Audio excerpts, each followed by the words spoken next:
नमस्ते दोस्तों, mind Galaxy YouTube channel में आप सभी का स्वागत है। दोस्तों, आज का हमारा सब्जेक्ट है स्कोप ऑफ एजुकेशनल साइकोलॉजी। शिक्षा मनोविज्ञान का मतलब यहाँ पर व्याप्ति क्या है, ये हम देखने वाले हैं। इसके पहले हमने मनोविज्ञान की व्याप्ति देखी है, मगर शिक्षा मनोविज्ञान की व्याप्ति अभी देख रहे हैं।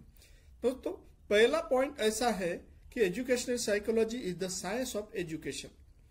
शिक्षा मनोविज्ञान जो है एक शास्त्र है, विज्ञान है, क्योंकि यह शास्त्र इसलिए है कि कोई प्रकार का अगर हम इसमें पढ़ाई करते हैं तो जैसे ही स्टडी करते हैं शिक्षा मनोविज्ञान में, तो सबसे पहले शास्त्रीय दृष्टिकोण से उसे सिद्ध किया जाता है। कोई थ्योरी है या सिद्धांत है किसी प्रकार का, तो जैसे ही कोई पहले एनिमल के ऊपर ट्रीट किया जाता है, एनिमल में अगर वो रिस्पॉन्ड देता है और रिजल्ट वही तरीके से निकलता है, उसी प्रकार हर एक व्यक्ति है, ह्यूमन बीइंग है, इनमें भी उसी प्रकार के एक्सपेरिमेंट्स होते जाते हैं।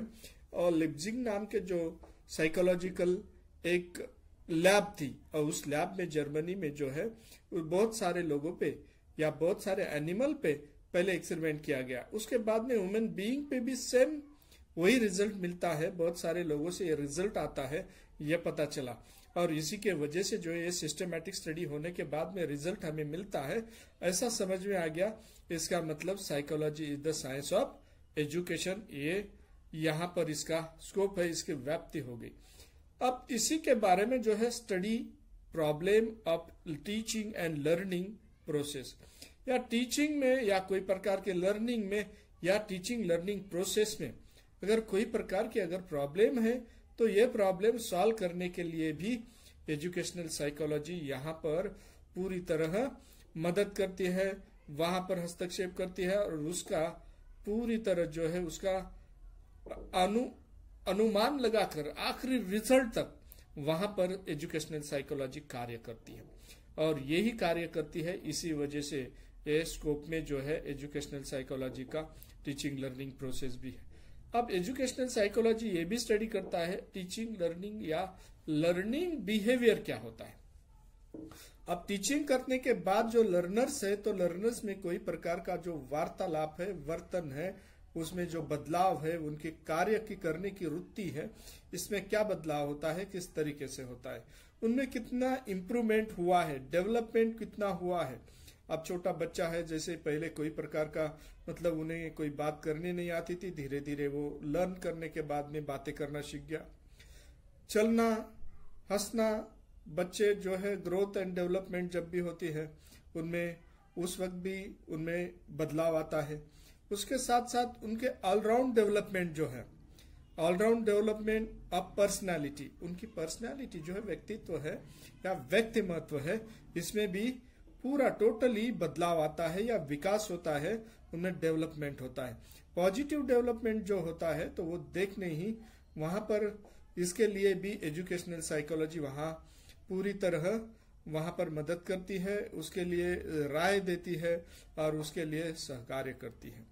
उसी के साथ स्टडी ऑफ एजुकेशनल एनवायरमेंट, जैसे भी कोई टीचिंग लर्निंग हो रहा है या कोई डेवलपमेंट है, तो वहां पर वो शिक्षा का योग्य वातावरण निर्माण होता है क्या।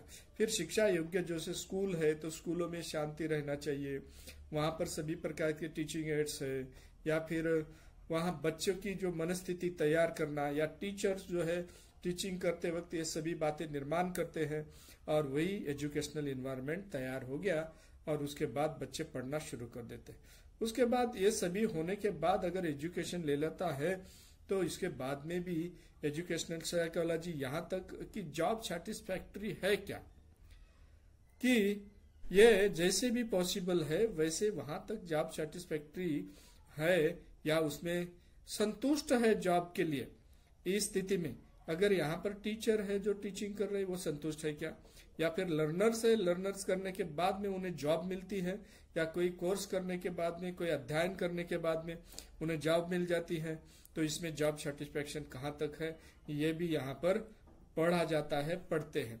दोस्तों, उसी तरीके से कुछ बातें ऐसी भी यहाँ पर आती है कि हम ये जो स्टडी करते हैं, स्टडी करते वक्त वहां पर हु इज बीइंग एजुकेटेड, जब भी हम यहाँ पर स्टडी करते हैं तो एजुकेशनल साइकोलॉजी एक क्वेश्चन पूछती है कि हु इज बीइंग एजुकेटेड, कौन एजुकेटेड होता है। एजुकेटेड बच्चों से तो बड़े तक सभी व्यक्ति होते हैं, या फिर वहां पर सबसे बड़ी बात है कि जो स्टूडेंट है, जो लर्नर है, जो अध्ययन करता है, उन्हें सिखाया जाता है, पढ़ाया जाता है, और पढ़ाने के बाद में the process pattern grow and development during the different stages individuals in life. हर एक व्यक्ति जो है उसकी अलग अलग अवस्थाएं हैं, उस अवस्था में भी वो जो है खड़ा रहना है, चलना है, ये जो भी सीखना है, कोई बातें करना है, कोई कम्युनिकेशन स्किल है, पर्सनालिटी के स्किल है, ये सभी लीडरशिप स्किल है, ये सभी जो है एजुकेशन वो लेता है। तो यहाँ पर हु इज बीइंग एजुकेटेड जब भी बोलते हैं तो वहां पर ये लर्नर जो है, ये जो स्टूडेंट है या फिर कोई भी व्यक्ति हो जो उनकी जो इंटरेस्ट जो लेता है, उनकी कोई वृत्ति वैसी और उनका इंटेलेक्चुअल पावर है, वो क्रिएटिव वो बन जाता है, ये सभी बातें उसमें एजुकेटेड होने के लिए उन्हें सहकार्य करती है एजुकेशनल साइकोलॉजी में। अब उसके बाद में whom is the learner to be taught, किसे जो है सिखाया जा सकता है।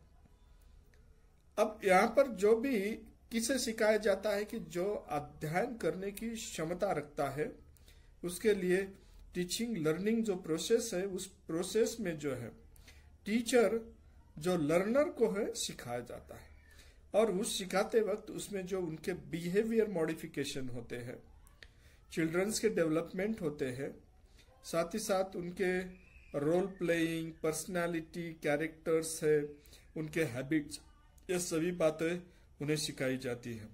पर्सनालिटी ट्रेट्स जो है, क्योंकि उनकी कैरेक्टर्स ऑफ गुड टीचर जो है वो यहाँ देखे जाते हैं। Duties and responsibility of teacher, teacher की क्या ड्यूटी है और किस तरीके से कौन किस तरीके से पढ़ा रहा है, इस तरीके से उसकी रिस्पॉन्सिबिलिटी पूरी कर रहा है कि नहीं, यह देखा जाता है। Measures for the knowing and doing away with his own conflict, anxiety and tensions.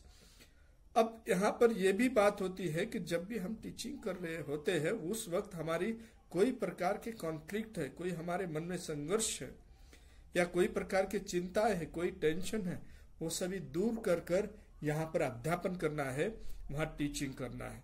ये सबसे बड़ी teachers motivation, level of aspirations, adjustment and mental health, ये भी जो है वहां पर मेंटेन करना पड़ता है, क्योंकि कोई प्रकार के उनको टीचर को भी मोटिवेशन देना चाहिए, उसके लेवल्स ऑफ कैसे एस्पिरेशंस है वो देखना चाहिए, उनमें एडजस्टमेंट या कोई समायोजन की क्षमता कैसी है, और उनका मेंटल हेल्थ भी, ये सभी पढ़ा जाता है। What is to be taught, क्या सिखाया जा सकता है। अब सबसे पहली बात है, कोई भी सब्जेक्ट है, उस सब्जेक्ट के सबसे पहले एजुकेशन के कुछ ऑब्जेक्टिव्स होते हैं, where the aims and objectives of providing the education to be the children at one or the other development stage are decided to be educational philosophy depending on the need and wishes of the society of or a government। जैसे कि government की demand क्या है, society की demand क्या है, बच्चों को लर्निंग करते वक्त क्या चाहिए, ये सभी बातें जो है उनको टीचिंग की जाती है, क्योंकि उसके बाद ही डेवलपमेंट या उनमें बदलाव या उन एम्स और ऑब्जेक्टिव जो है वो पूरे हो सकते हैं।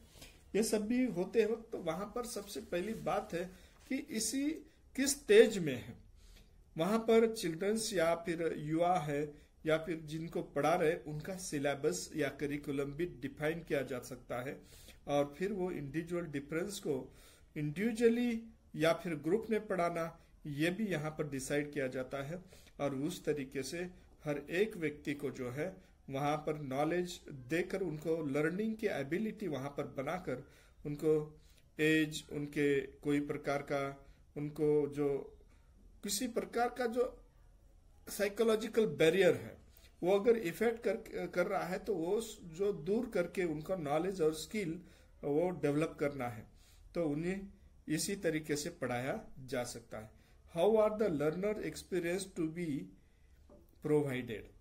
अब किस तरीके से कैसे अध्ययन करते का एक्सपीरियंस हम बढ़ाया जा सकता है, वो उनको प्रोवाइड किया जा सकता है।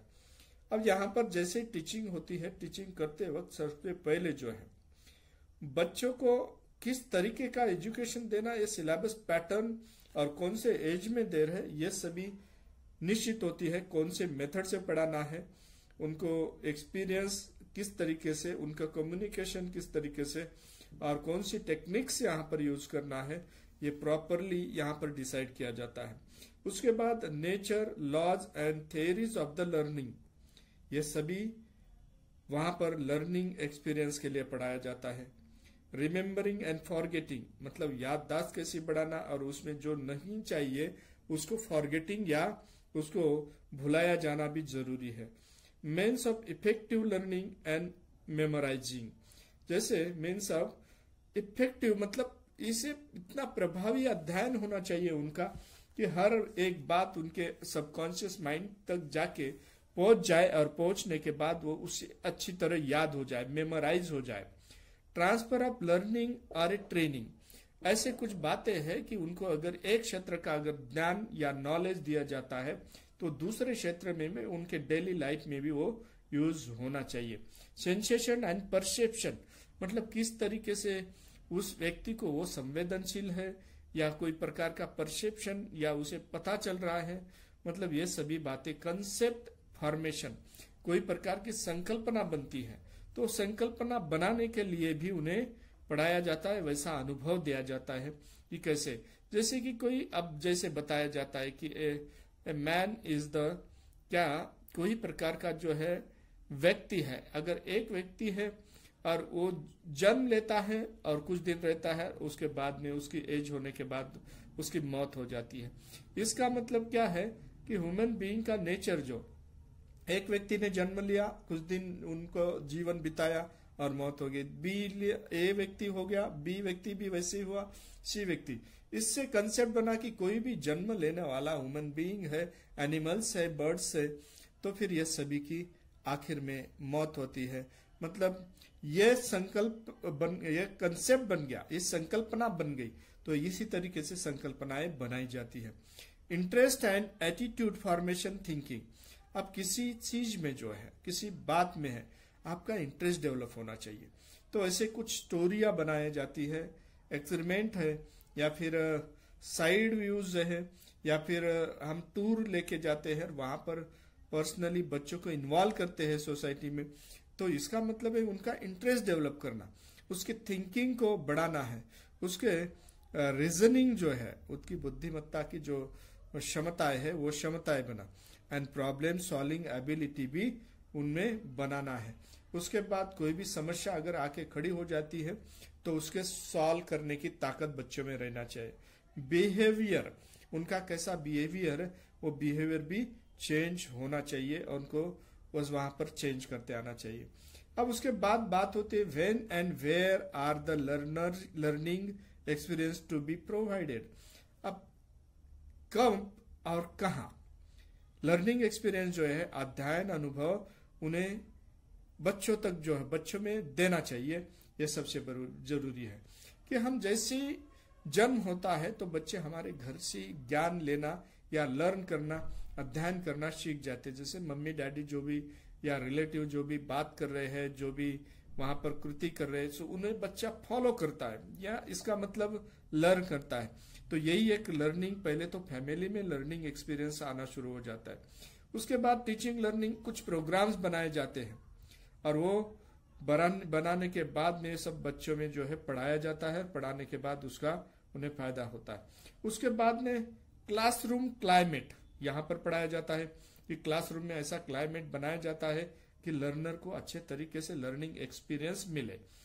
इंस्टीट्यूशनल एंड ऑर्गेनाइजेशन क्लाइमेट, जैसे कि संस्था है, कोई ऑर्गेनाइजेशन है, संगठन है, वहां पे भी इसी प्रकार के क्लाइमेट या फिर ऐसे वातावरण बनाया जाता है। Individual, self supervised and group study यहाँ पर होती है। पहले अकेले पढ़ के देखो, सेल्फ पढ़ के, खुद पढ़ के देखो, उसे सुपरवाइज करके पढ़ने के लिए बताया जाता है, और फिर ग्रुप में भी स्टडी किए जा सकते हैं।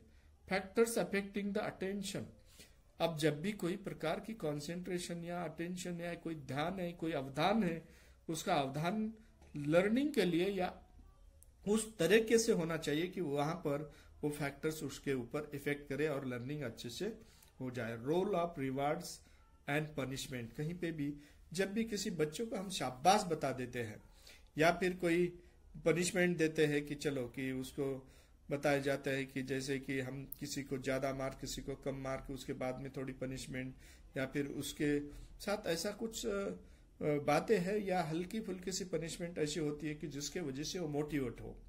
एक की तारीफ करते हैं और एक को बोलते हैं कि इसको इम्प्रूव करना पड़ेगा। इसके लिए रोल ऑफ पनिशमेंट या फिर रिवार्ड है, ये दोनों भी वहां पर यूटिलाइज किए जाते हैं और उस तरीके से भी उनका लर्निंग एक्सपीरियंस बढ़ जाता है।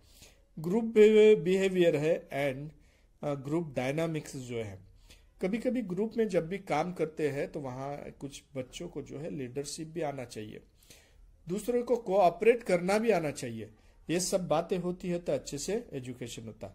गाइडेंस एंड काउंसलिंग, उन्हें सलाह देना है और उन्हें काउंसलिंग करना है, उनको खुद ही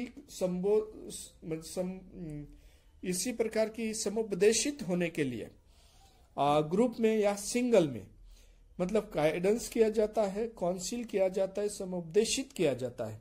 तो ये समुपदेशित करने के लिए जो है यहाँ पर लर्निंग एक्सपीरियंस भी होता है। इसी तरीके से एजुकेशनल साइकोलॉजी जो है उनका अपना हर क्षेत्र में ऐसा कार्य करता है कि जिस वजह से जो है लर्नर्स बहुत अच्छे से लर्न कर सकते हैं।